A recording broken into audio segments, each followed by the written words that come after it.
I guess it's moving the paradigm to some degree from sponsoring a property to almost sponsoring a cultural asset.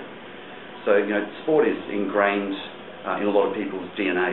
They're a footballer, or they're a volleyball fan, or they're a surfer, and it's part of their makeup. It's really understanding that within that, if you view it as a cultural asset, then there's an understanding that people will share that asset with others.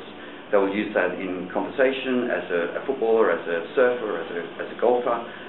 They will use that to identify themselves, and by a sponsor getting involved at that sort of level, they very much fast track the emotional appeal of the brand. So beyond just the sort of rational appeal, they actually get a fast track on the emotional connection. And so as a result, I guess the successful brands in sponsorship are the ones that understand that and really play to what the fan wants.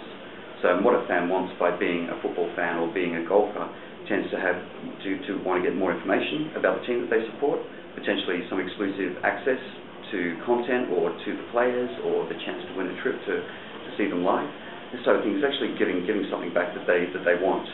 And I think, again, there's been some very good examples of this. I think there's been some extremely poor examples, and one that probably everyone has seen if they've been a fan of the English Premier League is a Profitable Group. So they're everywhere you look, and in terms of brand awareness, they've done a fantastic job, but there's just no depth behind it. No one knows what they do. Do they sell cheap property? Do they sell industrial chemicals? And if they do, why are they talking to a football fan? What are they giving back to a football fan that they might be looking for a sponsor of a game? I don't think it's industrial chemicals. I don't think it's necessarily buy a plot of land in England. It will be something around the game.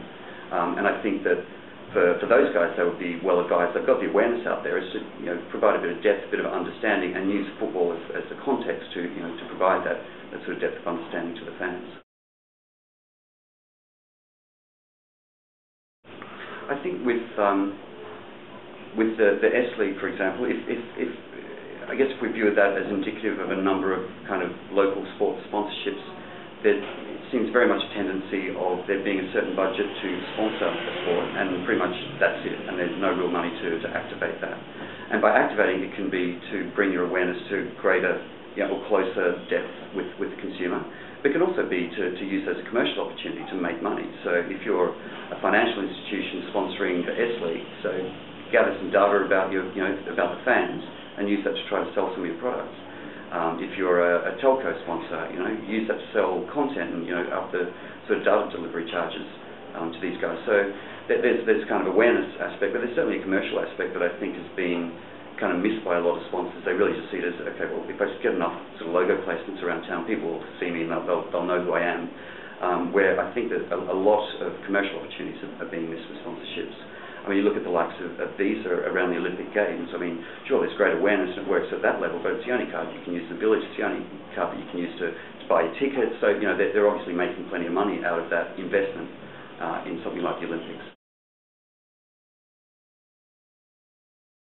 So I think it's to really throw it into the marketing mix, and the marketing mix ultimately is about selling stuff. There's an awareness component, there's a selling component.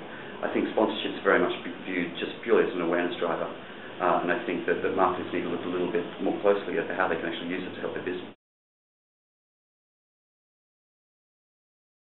I think firstly they need to understand their own brand and then find a property that complements that. So a sport or a team or an individual that has the kind of attributes that the brand is trying to express. That's the first thing. And then use that to then obviously drive the appropriate awareness and getting across the appropriate brand values. Then to look beyond the awareness channels into how can they commercialize that sponsorship.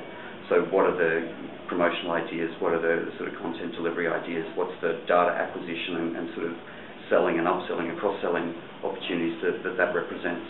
I think with sports fans, they'd be willing to tell their life story to their favourite club or to the representative of their favourite sport because they want to be involved, they want to be communicated with.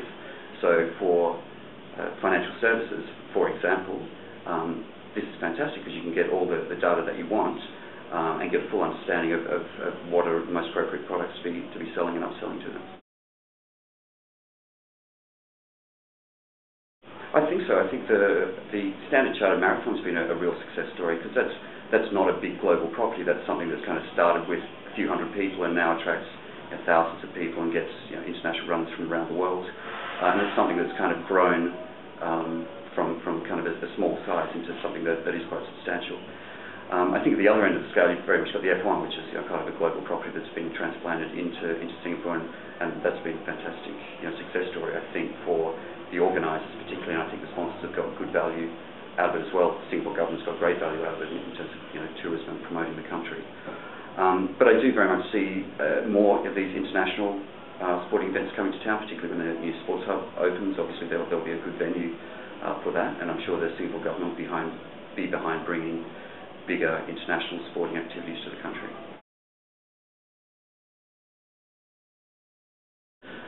Singapore played around with the IRB 7s for a couple of years, and then it went. The IRB deemed that Singapore didn't have the facilities or the infrastructure, and maybe more reasons to support that, and the leg went somewhere else. So I guess there's been some cases where probably there hasn't been the local interest, or maybe even the local sort of participation in that kind of sport, and sort of development opportunities for youngsters to come and actually get involved in the sport, and potentially for Singapore to kind of take its place on the world stage in a game like rugby or sevens rugby.